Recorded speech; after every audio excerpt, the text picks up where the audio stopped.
વિરામ બાદ આપ સૌનું હાર્દિક સ્વાગત છે. દેવાંગભાઈ, ગુજરાતનો વિકાસ એટલે એવું કહેવાય છે કે ઔદ્યોગિક ક્ષેત્રે જે ક્રાંતિ થઈ છે કે ઉદ્યોગો વધ્યા છે, ફક્ત એક જ માત્ર એના દૃષ્ટિકોણથી ગુજરાતના વિકાસને જોવામાં આવે છે કે કૃષિ ક્ષેત્રે જે કંઈ થયું છે. પણ આપની નજરમાં આ સિવાય પણ એવા કેટલા દૃષ્ટિકોણ છે કે જ્યાં ગુજરાત વિકાસના રસ્તે ચડતું ને ચડતું જોવામાં આવી રહ્યું છે? આમ ખાસ તો જોવા જઈએ તો અમારું તો ગ્રુપ હોય, ગ્રુપમાં લોકો અલગ અલગ બિઝનેસ જોડે સંકળાયેલા હોય. અચ્છા. હું પોતે પટેલ છું. હાજી. અમારા બધા બાળપણના લંગોટિયા મિત્ર બધા ખેડૂત છે. હું પોતે પણ ખેતી કરું છું હજુ આજની તારીખમાં. ચોક્કસ. તો અમારું તો આખું ગામ ખુશ છે કે ભાઈ સરકાર સરસ કામ કરી રહી છે. અત્યારે ગ્રીન હાઉસ પ્રોજેક્ટ્સને મંજૂરી આપી દેશે ફટાફટ. એમાં હેલ્પ પણ બહુ જ કરે છે. એટલે મેં પોતે ડિસાઈડ કર્યું છે કે આપણે ગ્રીન હાઉસ પ્રોજેક્ટ શરૂ કરીએ. આમ જોવા જાવ મારા બિલ્ડરો પણ મોટા મોટા મિત્રો છે. એમની આજુબાજુની ગામવાળા તો એ લોકોને જમીનના ભાવ સરસ મળ્યા તો એ લોકો ખુશ છે. બહારના લોકો આવીને ઇન્વેસ્ટમેન્ટ કરે છે, એ બધા ખુશ છે. મારા કેટલાય ભાઈબંધો અમેરિકા ગયેલા હવે અહીંયા પાછા આવી ગયા છે કે આપણે જે છે અહીંયા જ છે. They are connected with IT industries. કે એનું પણ એટલું બધું ચાલી રહ્યું છે. બધું જ સરસ ચાલી રહ્યું છે. હવે મારો વસ્તુને હું હવે એટલે જ ઇન્ટરેસ્ટેડ વધારે થયો છું કે હજુ અમારી ઇન્ડસ્ટ્રીનું થોડું હજુ પાછળ છે. ઓકે. હા, એટલે હવે નેક્સ્ટ જે આવે એની અંદર મોદીજી સાહેબ સાથે મળીને જે ફિલ્મ ઇન્ડસ્ટ્રી, મ્યુઝિક ઇન્ડસ્ટ્રી એનો ગ્રોથ હજુ બહુ જ થઈ શકે છે. એમાં હું પ્રયત્ન કરીશ કે કંઈક ને કંઈક થાય. જી હા, ચોક્કસ જ. ગુજરાત જ્યારે પ્રગતિના પગથિયે ચરણ માંડી ચૂકે છે તો દરેક ક્ષેત્રમાં એની પ્રગતિ થવાની જ છે. એ બહુ નિર્વિવાદ વાત છે. આપણે હમણાં અમે જાણ્યું કે જે નરેન્દ્રભાઈ મોદી સાહેબે એક ગરબો લખ્યો છે, એના કંઈક શબ્દો છે, ઘૂમે એનો ગરબો, ગાય એનો ગરબો, ઝીલે એનો ગરબો, ઘૂમે એનો ગરબો, ઝૂમે એનો ગરબો. મિત્રો, મને તો ગાતા નથી આવડતું, પણ સિદ્ધહસ્ત ગાયકો બાજુમાં બેઠા છે તો એમનો તો આ લાવો લેવો જ રહ્યો. દેવાંગભાઈ, પ્લીઝ. દરઅસલ થોડી બેકગ્રાઉન્ડ આપો કે 1-2 વર્ષ પહેલા મારી મોદીજી સાથે મુલાકાત થઈ તો મેં એક આઈડિયા નાખ્યો કે મેં કીધું ને કે હું પેલું મ્યુઝિક ઇન્ડસ્ટ્રીનું વિચારું કે કેવું કંઈક આલ્બમ બનાવીએ જેની અંદર ગુજરાતના દરેક ખ્યાતનામ સિંગરો એક ગીત ગાય. જેમાં પંકજ ઉધાસ, મનોહર ઉધાસ, માયસેલ્ફ, આપણે ગરબાના શ્રુતિ પાઠક, પ્રીતિ પિંકી, જે લોકોએ નામના કરી છે ઇન્ટરનેશનલ લેવલે. અને એમના આઈડિયા ખૂબ સરસ ગમી ગયો. પછી મેં કીધું એમાં તમારે 2 ગીતો પણ આપવાના. અચ્છા. તો બિકોઝ મને ખબર છે કે લખે છે સારું, અને જે માણસ સારો ઓરેટર હોય, વક્તા હોય, એ 100% સારો લેખક પણ હોય. સાહિત્ય બાજુ પણ એમનો ઝુકાવ એટલો જ હોય છે. અને પ્લસ પોઈન્ટ એટલો જ મને જે રિસ્પોન્સ મળ્યો, હું કોઈ મુખ્યમંત્રીને પહેલા મળવા નતો ગયો, પણ મને ઈચ્છા થઈ ગઈ કે as a normal human being કે આઈ એમ ફેન ઓફ હિમ. તો મેં કીધું મારે મળવું છે અને મને મુલાકાતનો સમય આપ્યો. અને એટલી સરસ વાત થઈ કે મને લાગ્યું કે ઓહો, જે માણસ ઉદ્યોગપતિઓ જોડે પણ વાત કરે, આર્ટિસ્ટ જોડે પણ આટલી સરસ વાત કરે, બધા જ જોડે, સો એ સારા નેતૃત્વના જબરદસ્ત ગુણો છે. એટલે મેં પાસો ફેંકી દીધો અને એમણે એક્સેપ્ટ કરી લીધું. બહુ સરસ વસ્તુ છે. તો એ આલ્બમના પાર્ટ એક ગર્વ છે ગુજરાત નામનું આલ્બમ છે, જે મેં વાઇબ્રન્ટ ગુજરાત સમિટ થવાની 2013માં એમાં લોન્ચ કરીશું. એની અંદર પર્ટિક્યુલર એક ગીત એ મોદી સાહેબે લખેલો ગરબો હતો, પણ નવરાત્રીને અનુલક્ષીને એ ગરબો આ નવરાત્રીમાં અમે લોન્ચ કર્યો.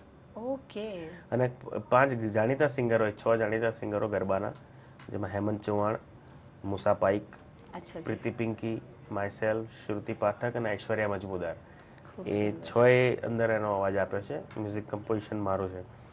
અને એવું નથી કે ચીફ મિનિસ્ટર હતા અને એમણે ગરબો આપી દીધો એટલે આપણે લઈ લીધો. હા, પણ તમે એ જે ગરબાને, કારણ કે આમ તો કોઈ પણ લખવા માટે જોડકણા તો સૌ કોઈ બનાવી શકે, પણ એમાં સંગીતને જોડીને એને પીરસવું પબ્લિક સુધી, લોકભોગ્ય બનાવવું. પ્લસ એના જે શબ્દો હતા, અત્યાર સુધી ગીતો ગરબાના ફોર્મમાં ગવાતા હતા, માતાજીની ભક્તિ ગરબાના ફોર્મમાં ગવાતા હતા, પણ પર્ટિક્યુલર આ ગરબો, એના ઉપર મેં પહેલો જોયું કે ગરબો જ શું છે એના ઉપર આખું લખ્યું છે.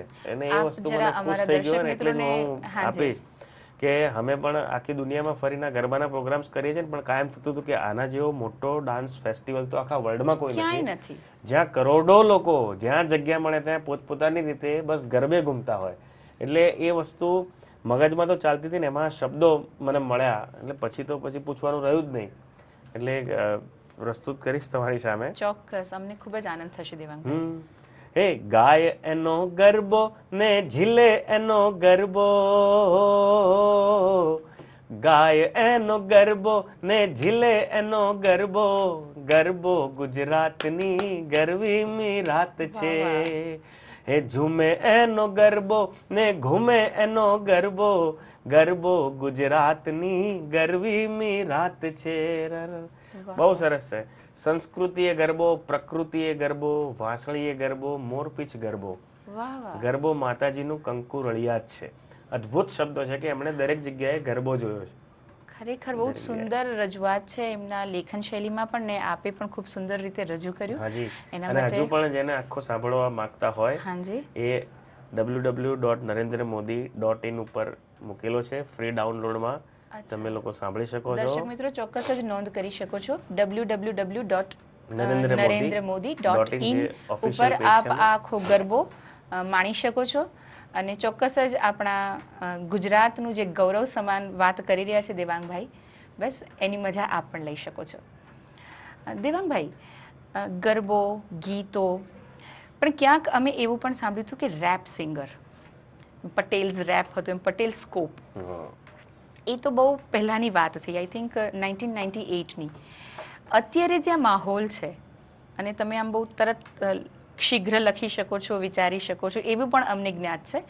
તો આ જે માહોલ છે ગુજરાતમાં પ્રગતિનો, વિકાસનો, મજાનો, જલસાનો, તો કંઈક ફટાફટ રેપ કરી શકો આ સંદર્ભે? આ તો જલસા જ છે ગુજરાતમાં, તમારે કોઈ ટેન્શન લેવાનું છે જ નહીં. હાજી.